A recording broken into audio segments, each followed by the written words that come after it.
Et la série, elle est vraiment bien. Pour le coup, c'est la 3e saison. Les 2 saisons étaient déjà vraiment bien. Elles sont vendues, les 2 premières saisons à Canal, hein, donc elles sont diffusées déjà, elles sont même doublées, si je ne m'abuse. La 3e saison, elle a déjà été vendue en remake sur Apple TV, donc c'est un produit israélien qui marche vraiment bien.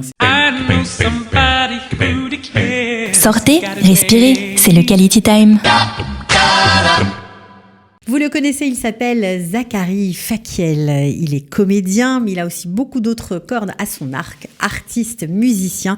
On est ravis de l'accueillir, surtout qu'il est dans une série israélienne assez connue qui cartonne sur Keshet. Zachary Fakiel, bonjour, bienvenue. Bonjour. On est ravis de vous accueillir parce que la dernière fois vous étiez venu chanter. Cette fois-ci, vous allez nous raconter votre aventure sur cette série israélienne. C'était prévu au programme, ça, pour vous ? Quand j'ai reçu le casting, évidemment, mon agent m'a tout de suite appelé. Il m'a dit c'est pour nous. Il y a un Français, c'est un Marocain. Il a 28 ans. Alors juste pour ceux qui ne connaissent pas Kfoulim, c'est une série qui existe déjà depuis quelques saisons. Là, je crois qu'on en est à la 3e saison. Absolument. Et c'est une espèce de série, comment on pourrait la décrire, avec beaucoup de tension, drame, des ressorts suspense, psychologiques, absolument. Du drame. Il y a un attentat à chaque fois. Mm-hmm. Il y a toujours un attentat en fait qui démarre la saison avec plusieurs suspects qui sont donc suspects d'avoir fait cet attentat. Et à partir de ce moment-là, on a le même rocker du Shabak, donc, qui est toujours le même acteur, qui s'appelle Mickey Leon. C'est le seul qui est resté sur les 3 saisons. Donc l'enquêteur du Shabak. Voilà, l'enquêteur du Shabak, qui donc mène son enquête à travers 8 épisodes. C'est toujours 8 épisodes. Et on a toujours l'impression que ça va être ce suspect. Et au final, c'est celui qu'on attendait forcément le moins ou le plus. Ça dépend de la saison. Ça dépend de la saison. Alors, vous jouez en français, évidemment. Mm-hmm. Ça a été dur de décrocher le rôle ? Ça n'a pas été facile, en tout cas. Décrocher un rôle, c'est toujours une aventure. Ça peut être soit très rapide. J'ai eu des rôles que j'ai vraiment eu à la première seconde où je suis rentré dans la salle, et c'était pas forcément parce que j'étais le meilleur acteur, c'est surtout parce qu'ils ont vu que c'était moi. Ils ont vu que la personne... Le physique correspondait au personnage. Je pense la personnalité. Le fait que okay. peut-être je suis arrivé même un peu stressé, ça les a aidés à vérifier et à voir qu'il y avait une certaine sensibilité. Beaucoup de rôles que j'ai reçus, c'était surtout grâce à une sensibilité donc, que j'ai du mal à cacher et qui ressort. C'est aussi ce qui fait que je n'en reçois pas aussi pas mal. Beaucoup de rôles où il faut être méchant, où il faut être menaçant. Et c'était le cas pour ce rôle. Il cherchait quelqu'un qui allait être menaçant, qui allait être chachoun, on dit en hébreu, qui allait être suspect. Et ça a mis longtemps, j'ai mis du temps à trouver en fait l'équilibre entre ce qu'ils imaginaient eux. Quand on a quelqu'un qui écrit une histoire et après on a un réalisateur et on a un producteur, chacun lit une phrase, il imagine une personne à sa façon. L'acteur, son travail, son rôle dans le casting, c'est d'arriver et de calmer tout le monde, de leur montrer que c'est lui la personne et vous n'avez plus besoin d'imaginer, maintenant c'est moi. Et j'ai mis longtemps avant de trouver cette personne, mais finalement on y est arrivé. Alors vous êtes Didier dans la série. C'est ça, Didier Abadi. Vous jouez un homosexuel, bien que ce soit pas quelque chose de central dans la série, mais quand même ça doit pas être évident. Et vous allez chercher en Syrie votre petit copain qui est parti s'enrôler chez Daesh. Absolument. Je pense pas que quand j'ai un rôle d'homosexuel, je dois forcément faire une préparation. Okay. Je pense qu'au final, c'est l'amour. On joue l'amour pour quelqu'un, que ce soit pour une femme, pour un homme. Chacun fait ça à sa manière. Ce rôle-là, il ne demandait pas forcément une personnalité efféminée. Au contraire. D'ailleurs, c'était pareil pour un rôle précédent que j'avais fait en tant qu'homosexuel. Encore une fois, 12 points. Voilà. Au final, c'est jouer la relation, c'est jouer l'amour, l'inquiétude pour quelqu'un. Et voilà, et c'est pour ça que j'ai pas forcément eu de problème pour ça. Ce qui a été beaucoup plus important pour moi à la préparation de ce rôle, c'était vraiment le genre de la série. J'ai joué des comédies, j'ai joué des drames, j'ai joué des séries pour jeunes. Chacune d'entre elles se filme différemment, se joue différemment. Et là, quand la scène est écrite, donc la situation est claire, mais il faut toujours jouer quelque chose avec une troisième pensée. Au-delà de la scène et du personnage, c'est de ce que la personne va penser quand elle voit l'écran. Et on veut toujours les emmener vers quelque chose que la personne qui raconte l'histoire veut. Au-delà de dire il a été à Daesh, c'est le frère de la suspecte, il faut aussi leur faire croire qu'il est mort ou qu'il va peut-être mourir ou qu'il a fait autre chose. Et à un moment, peut-être qu'en fait, c'est pas lui. Donc voilà, c'était très intéressant. C'était quelque chose de nouveau que j'avais pas fait c'était un jusqu'à challenge, maintenant. ça, pour vous. C'était quelque chose de différent. Oui, en tout cas, c'était une nouvelle manière de travailler qui était très intéressante. Ok, donc c'est fini. Vous avez tous les épisodes, évidemment, sont dans la boîte depuis longtemps. Ouais. Vous étiez content d'avoir participé à cette équipe de travail avec ces Israéliens. Vous n'êtes pas le seul Français, d'ailleurs. Non.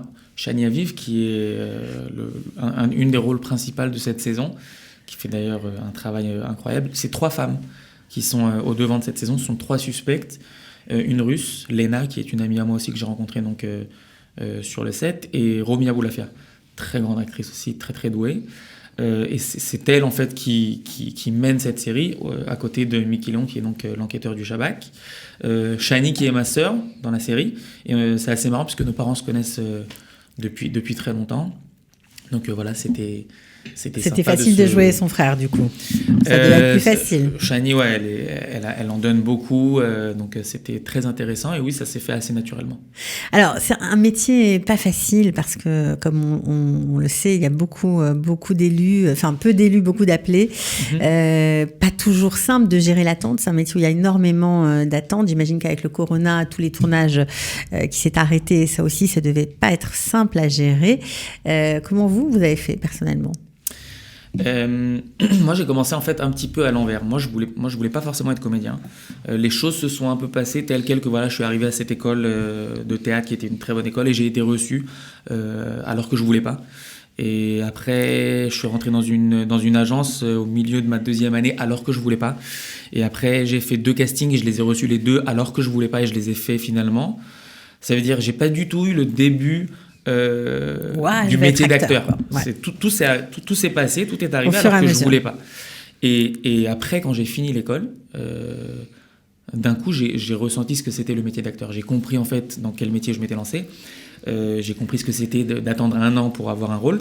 Et j'ai commencé un petit peu à me poser des questions. C'est dur de gérer l'attente. J'ai jamais pensé ça comme gérer l'attente, plus comme comment remplir en fait les moments où on ne travaille pas. Parce que gérer l'attente, en fait, ça me dérange pas forcément. Parce que quand je travaille, ça me remplit après pour une grande période. Quand on fait 30 jours de tournage d'affilée du matin au soir, on veut que ça se finisse. On veut arrêter. Après 20 jours, on dit ça y est, c'est bon, j'ai compris, c'était bien, merci, au revoir. Donc une fois qu'on a fini les 30 jours, on veut prendre 2 mois et attendre. C'est qu'est-ce qu'on fait en fait entre ces périodes pour pas ressentir un vide, pour pas ressentir qu'on fait rien dans notre vie, qu'on est juste là pour jouer des rôles. Et le Covid, ça n'a pas forcément été un obstacle pour moi, plus comme une vraie manière de comprendre en fait ce que je voulais faire de ma vie. Et plus récemment, vraiment, où en fait, voilà, pendant le Covid, j'ai fait de la musique, j'ai cuisiné, j'ai écrit, je me suis mis à beaucoup écrire. Et là, récemment, voilà, je devais être en tournage depuis mars jusqu'à presque septembre, sur 3 projets différents. J'en ai un qui a été annulé, un que finalement on m'a remplacé, et le 3e, je suis encore dessus, mais il a été repoussé. Ouais, donc finalement, vous avez un planning qui était hyper chargé, de qui se 7 retrouve mois de travail, à zéro. Je suis passé à 0 travail. Ouais. Et Parnassa qui va avec, donc j'avais plus de Parnassa sur 7 mois, et je me suis retrouvé sans argent, sans travail, et c'est à ce moment-là que vraiment, voilà, j'ai pris une claque, j'ai mis 2-3 jours à m'en mettre, et j'ai décidé de changer de voie. Donc je suis encore comédien, mais plus jamais je n'attendrai en tout cas du métier de comédien la Parnassa et le travail. Ça veut dire que ça, c'est l'entrepreneur qui sommeille en vous, oui, voilà. qui parle. Au final, j'ai plus un profil d'entrepreneur qu'un profil d'acteur. C'est d'ailleurs pour ça que mon agent a toujours eu un peu de mal à me gérer, parce que moi, je fais le travail de mon agent avant même qu'il puisse le faire. Je l'appelle, je lui dis pourquoi tu fais ça, pourquoi tu fais pas ça. Maintenant, je l'aime beaucoup, on a trouvé l'équilibre.